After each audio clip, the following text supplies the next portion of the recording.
नमस्कार। आज हम एक बहुत ही दिलचस्प देवी की कहानी पर बात करने वाले हैं, देवी कात्यायनी। एक ऐसी देवी जिनके दो बिल्कुल अलग रूप हैं। एक में वो परम योद्धा हैं और दूसरे में वो प्रेम और विवाह का वरदान देती हैं। तो सवाल ये उठता है कि ये दो एकदम अलग अलग बातें एक साथ कैसे हो सकती हैं। चलिए इसी को समझते हैं। तो यही सबसे बड़ा सवाल है ना, कि एक इतनी भयंकर असुर सहारक शादी ब्याह का वरदान देने वाली देवी कैसे बन गई। इसी विरोधाभास में देवी कात्यायनी का असली रहस्य छिपा हुआ है। और सच कहूं तो यही बात इस कहानी को इतना मजेदार बनाती है। हाँ, तो देवी कात्यायनी के ये दो रूप पहली बार में तो एकदम उल्टे लगते हैं। एक तरफ एक जबरदस्त योद्धा और दूसरी तरफ शादी ब्याह की देवी। तो चलिए पहले उनके इस योद्धा वाले रूप को जरा और करीब से देखते हैं। तो सबसे पहले बात करते हैं उनके योद्धा वाले रूप की। देखिए, उनका जन्म किसी आम हालात में नहीं हुआ था, बल्कि उनका जन्म हुआ था एक बहुत बड़ी जरूरत की वजह से, एक कॉस्मिक जरूरत। उस वक्त हालात बहुत ही ज्यादा खराब थे। महिषासुर नाम का एक असुर था जिसने देवताओं को हराकर स्वर्ग पर ही कब्जा कर लिया था। और सबसे बड़ी मुसीबत पता क्या थी? उसे एक ऐसा वरदान मिला हुआ था कि कोई भी पुरुष, चाहे वो देवता हो, असुर हो या इंसान, उसे मार ही नहीं सकता था। अब जब सारे देवता हार गए तो उन्होंने अपने दिव्य क्रोध को एक साथ मिलाया।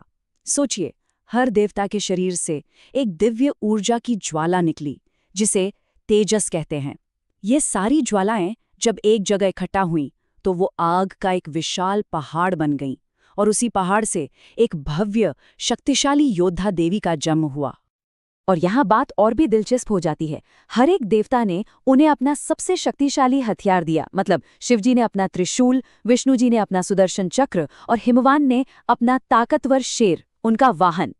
तो असल में वो सभी देवताओं की मिली जुली शक्ति का एक रूप बन गई।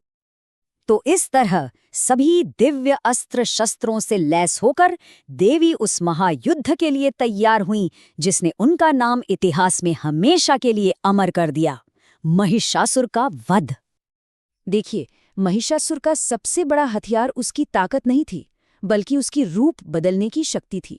वो लगातार अपना रूप बदलता रहता था ताकि वो भ्रम फैला सके, कंफ्यूजन पैदा कर सके। लड़ाई के दौरान जब महिषासुर ने एक विशाल भैंसे का रूप लिया तो देवी ने उसे अपने फंदे में जकड़ लिया। जब वो एक खूंखार शेर बना तो उन्होंने अपनी तलवार से उसका सिर काट दिया, और जब उसने एक बड़े हाथी का रूप लिया तो उसकी सूंड काट दी गई। मतलब वो उसके हर एक छल का उससे भी ज्यादा ताकत से जवाब दे रही थीं।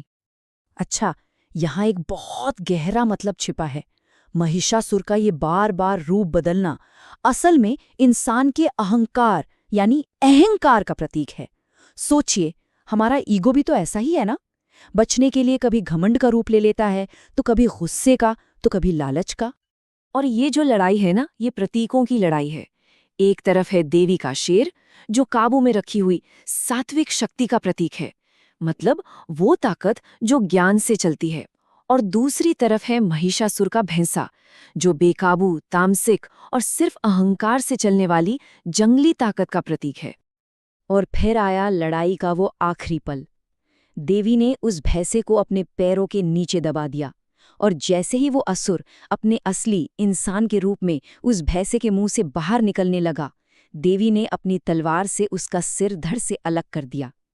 ये सिर्फ एक असुर का अंत नहीं था, ये अज्ञान को उसकी जड़ से खत्म करने का प्रतीक था।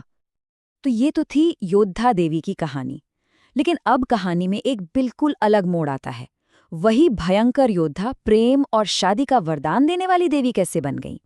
इसका जवाब किसी युद्ध के मैदान में नहीं, बल्कि वृंदावन की गलियों में की गई एक प्रार्थना में छिपा है।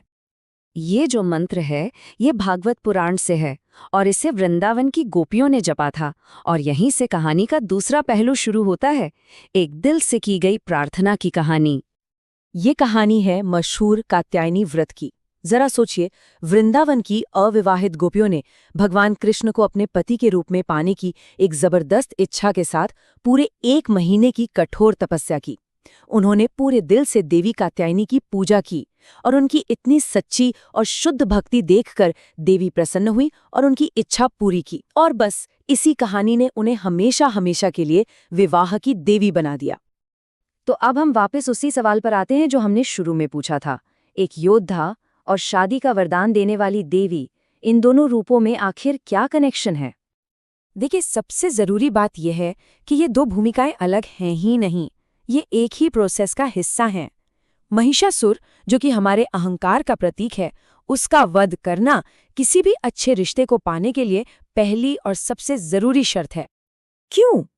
क्योंकि हमारा जो ईगो है, हमारा स्वार्थ, हमारा घमंड, हमारी असुरक्षा, यही तो किसी भी सच्चे निस्वार्थ रिश्ते के रास्ते में सबसे बड़ी दीवार बनकर खड़ा होता है। तो जब देवी कात्यायनी महिषासुर का वध करती हैं, तो ये सिर्फ एक बाहरी लड़ाई नहीं होती, ये हमारे अंदर के अहंकार को खत्म करने जैसा है।